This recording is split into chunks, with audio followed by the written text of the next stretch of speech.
Star Wars 7x7 episode 3070. We are complete with the novels in Phase 2, Wave 1 of the High Republic Mega Ginormous Storytelling Initiative, and I thought we'd take a moment today to consider how this wave of books and how Phase 2 overall starting out is differing from Phase 1 in a few ways. Punch it!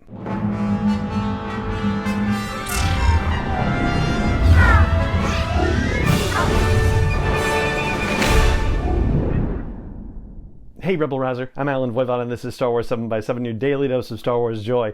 And thank you so much for joining me for it. So, Wave 1 of Phase 2 is now complete from the novel's perspective with the release of Convergence, which of course is the adult novel in this wave, and then also there was Quest for the Hidden City, which was the junior/middle grade novel, and Path of Deceit, which was the young adult novel. There is still more storytelling to come in Wave 1. For example, the Battle of Jedha appears to be a Wave 1 situation, and there will be more stories in Star Wars Insider magazine. There's also the comics that are just starting to come out too. So yes, we're definitely not done with Wave 1 storytelling, but the way things are shaping up, there are a few differences. For a start, we are definitely not disaster focused in this wave of storytelling the way that we were disaster focused in every single wave of the Phase 1 books. As you'll recall, the Great Disaster, which was the hyperspace event that kicked off Light of the Jedi, that was our major situation in Wave 1 of Phase 1, and a lot of the storytelling dealt with the aftermath of that. Then we had the attack on the Republic Fair in The Rising Storm by Kevin Scott. That was the Wave 2 of Phase 1, and storytelling around that also dealt with the before and after of that. And then, of course, there's The Fallen Star, which was the final novel in the first phase, or the final adult novel in the first phase of High Republic storytelling, and that detailed the destruction of Starlight Beacon. But as for these first books in Phase 2 of the High Republic, well, there's been no disaster to speak of.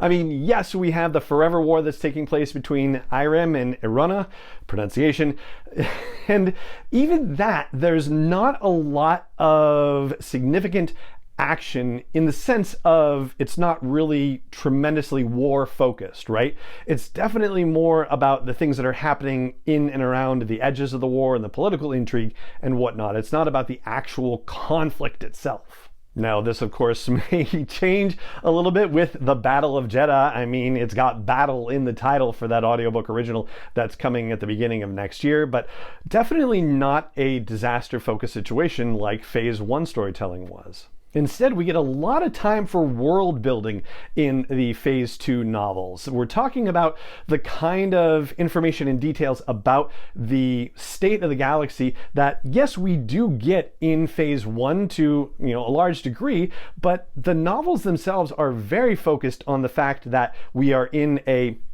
frontier type of exploration situation. It's an era of exploration, of adventure, of all of these things that push the borders of known space, if you will, for the Galactic Republic out further and further, and about all the things that may happen as a result. So they're kind of leading us up to the possibility that there are going to be catastrophic events happening, but they're not starting us out with that. We're not getting that jump in right as things are being completely crazy and calamitous. Instead, it's very much like they are laying the foundation for not only Phase 1 storytelling, but also for Phase 3 storytelling for that matter. What this also does is gives us more time for character development. We're actually spending more time with the characters and less time on the consequences of disastrous actions that are happening. And we're also spending a lot more time with our main characters than we are with our main antagonists, right? So in Phase 1, we spent a lot of time with the Nihil and developing those characters, but we haven't spent a similar amount of time in this first wave of Phase 2 with the Path of the Open Hand. We've gotten some parts of their stuff, but we haven't really spent a lot of time with them at all when you look at it in comparison to how much time we spent with them in the various waves in Phase 1 of the Nihil. And I'd say this gives us an opportunity to go a little bit deeper with the characters and to actually get a little more invested in them. And that's not a knock on the Phase 1 stories at all. It's just a matter of the way those stories were told and the way they unfolded and how you can do character development in those stories. You can do it for sure, but you're doing it while you're also trying to move some significant action along. And it doesn't give you the same latitude for character development and for character emotional attachment, if you will, by comparison.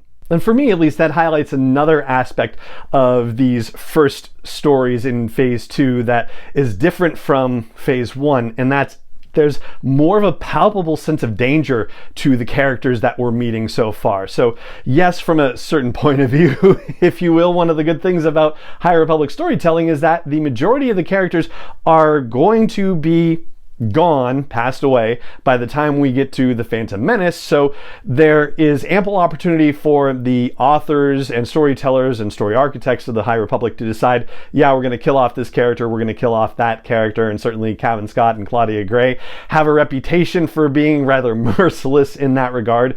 But so far, it feels like the characters are even in more jeopardy with Wave 1. If you think about Light of the Jedi, there wasn't really much in the way of danger to characters that we saw in there. And then with Wave 2 of Phase 1, yes, there was one kind of shocking death in the Rising Storm.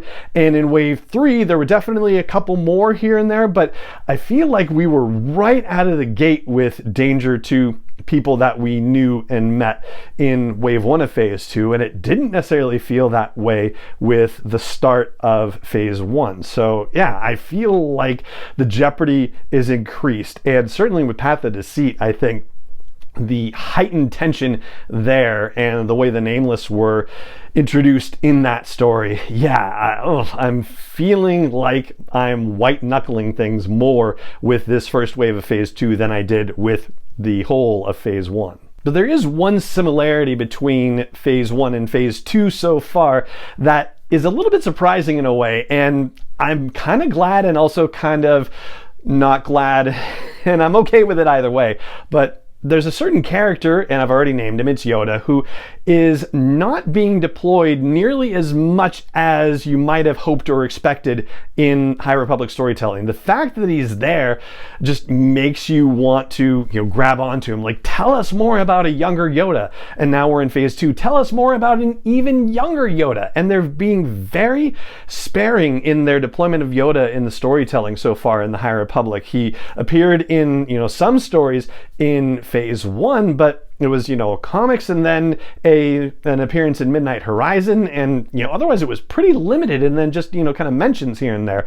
So far, he has not been deployed in the novels of Phase 2, though he has been mentioned, and I'm hoping we get to see more young Yoda. I mean, it's very cool to see a spry Yoda and find out what he's been up. At least I think it would be. And I know there are so many other fascinating characters that they have and can develop in this storytelling. So yes, that's why I'm kind of like, okay, I'm fine that there's not a lot of Yoda in there, but I do want a little more Yoda. I really do. And I wonder if I'm alone in that or if you're feeling the same way. Let me know. Chime in with a comment on YouTube if you're catching the show there, or at the blog post for this show's episode at sw7x7.com if you're catching an audio version. I'm also on Hive now, and I will put a link to my profile. It's just me, not the show. I'll put a link on my blog post for this show's episode at sw7x7.com and in the show notes to connect with me on Hive. I would love to connect with you there as well. And that is going to do it for this episode of the podcast. So it just remains for me to say thank you so much for joining me for it, as always, and may the Force be with you wherever in the world you may be.